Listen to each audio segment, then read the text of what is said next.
ever wanted to be a beauty queen No. without telling anybody that you wanted to be a No. beauty queen? Because now Actually, you're doing it. I didn't really want to be a beauty queen, but it just crossed my mind, I guess. It wasn't parang a dream, a childhood dream.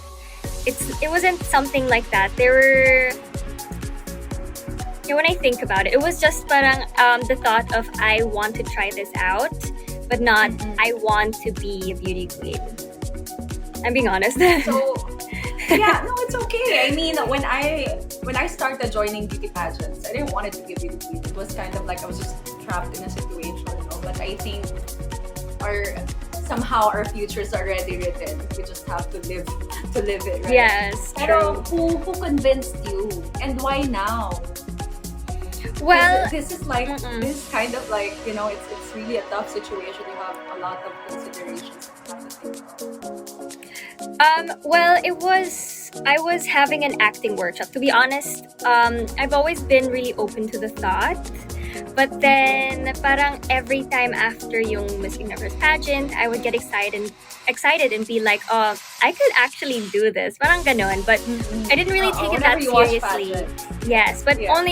only after for, I guess, a few days. So this time, the feeling stayed. I think this time a lot of people were really sad na Rabiya didn't make it.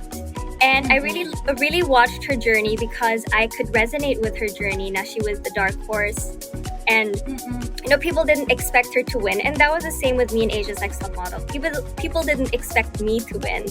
But then I was able to make the Philippines proud. And so I feel like a lot of people were parang sad that Rabiya didn't make it because she was good in Q&A and people really wanted her to have the opportunity to speak on stage.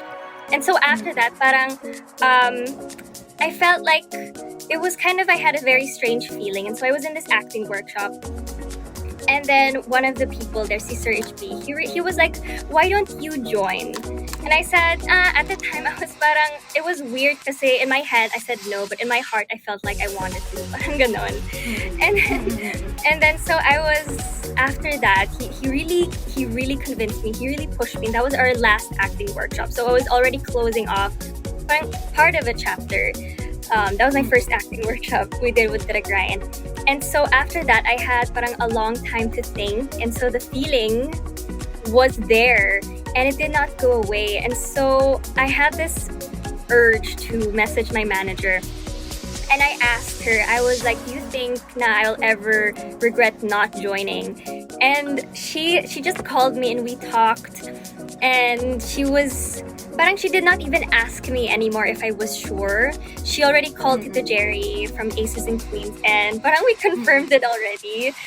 And yeah, as in I said, I thought you were It was a mutual understanding na I think she's gonna join. Yeah, and the thing with me kasi is when you tell someone, oh, she's interested, and then they get so excited, of course I'm not gonna back out anymore. So I said, okay, Right. so is this So it? This napasubo is ka it? na, in short. Yeah. Yeah, actually, yeah. But then it was also my feeling-wise, yung intuition ko. And I remember I was not satisfied with that. I said, God, universe, I need something real, something where I can actually say this was my sign. And so I've said this in some interviews, but I was on my YouTube Explore page, and then I got this recommendation, a tarot reading, and I read, I watched some videos of that account before, and I subscribed as well, but it hadn't been on my recommendation for really long. So I watched the video. Iba na ang sign ngayon, digital na. Yeah, actually, diba? It's on the social media na. Even sa TikTok, may mga tarot reading and all that. As in, my manager, she keeps messaging me and sending me mga TikToks, and it's so accurate. So our signs are digital. It's so funny, and it's actually the best way to receive a sign, to be honest. And so that was my sign. As in, it was the tarot reading. It was so accurate, and the numbers and everything was just so accurate. And I remember crying, and I said, okay, this is my time. As in, I really knew that it's my time this year. As in, like it was in Asia's Next Top Model, where I wanted to push it to the next year. Everyone's saying that, no, you have to do it now. I felt like ever since yung pandemic, I have a stronger intuition. And and so the last time I didn't follow my intuition, I got COVID. I said, okay, this time I really need to follow my intuition. Yeah, so that's how everything started. It was not part of anything. It was not part of the plan, because I said this year I'm gonna start acting na. I can see a lot of people are nosebleeds sa English ko. Yeah.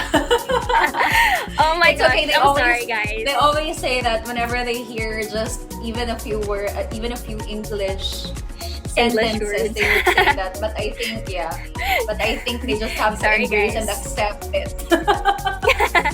Sorry, that guys. there's going to be English classes here and there. Ito ang English class. Okay, guys. Write your English notes. class nyo to. Kailangan nyo to. Pero, you didn't had any hesitations? Kasi parang, syempre, in the middle of pandemic, there's kind of like, schedules are always being pushed. Kasi MECQ, ECQ, and then GCQ. You didn't have that hesitation na maybe I just have to wait a year before joining, because I really wanted to hear the roar of my fans, since we all know that you're one of the fans' favorites and you're one of the candidates who have a bigger fan base, right? To be honest, I did not think of that. Parang when I made the decision, I took it in wholeheartedly. It didn't even cross my mind na to think of all these things. I just knew feeling-wise that it was my time. So, and there were no other thoughts. I guess the only other thought was, because I didn't know all the dates. I didn't know that the pageant was going to be in September, to be honest. That was just what came in afterwards, when I had already said yes. Then probably if I knew that it was that soon, I would have maybe gave it a second thought. Because I'm so new to this, and I need so much practice and training. And right. Probably if I knew it was this short, I would have maybe really thought of it. But I just embrace the challenges right now. Yeah, as in I'm just embracing everything, and I know naman that I practiced enough. Especially yung pasarela and all that. I think I practiced enough. I still need to practice more, of course, and we still have some time. But right. Before the bubble starts. Yeah, I guess kasi when Sir HB was the one who convinced me, he said naman, oh, don't think of the short preparation time, because you kind of had your preparation already. You had your basher preparation. I'm getting I had these bashers, And I also had the preparation of being on stage, because diba you're with Eat Bulaga as well. You're hosting with Eat Bulaga. Yes. So ayun, I had that preparation as well, and then I had the Asia's Next Top Model preparation. So I didn't feel like I needed that much time. Right. But how do you think is your preparation with Asia's Next Top Model different from preparing to a beauty pageant? Because it's totally, here you have to prepare your advocacies, and then it's totally different walk, and then clothing and stuff. Well, to be honest, I did not bring in a lot of learnings that I had. I guess it was personal learnings lang that I was able to bring from Asia's Next Top Model to this journey of mine, because it's totally different. And even then, I didn't really have any workshop. What's just similar is that, again, this is new to me, and this is a new experience, and wala akong experience in the pageant world, so it's all new. Yeah, and actually there was no unlearning to do. I think it's harder to unlearn than to learn. Right. Because everyone was saying na, oh, you have to unlearn the model walk. But I never really learned the model walk. To be honest, I didn't really do runways kasi I'm short, and people still want mga tall girls sa runway. And yeah, so at least mga 5'8", and I'm 5'6". So that's the thing, and I didn't really do runway, so there was nothing to unlearn. And then right. And so these are all new learnings. In a way, I guess it's the confidence that I found at Asia's Next Top Model that helped me here. But to be honest, even then, people would ask me, "Oh my gosh, how are you so confident?" This and that. But deep down, hindi talaga ako confident. It was just that what came in afterwards. It was learning, and so I had to fake it till I made it. And that's really the best way. If you act confident and you put it in your mind and it's your mindset, you really start being confident and having trust in yourself. So But how do you feel? I mean, once it was announced that you are one of the candidates, we're so excited to see your name there, and all of a sudden you're one of the girls who had the biggest fan base in Miss Universe Philippines 2021 competition. Did it put any pressure on you, or it's just an added motivation? I guess I would rather say it's motivation. I did not feel any pressure from anyone.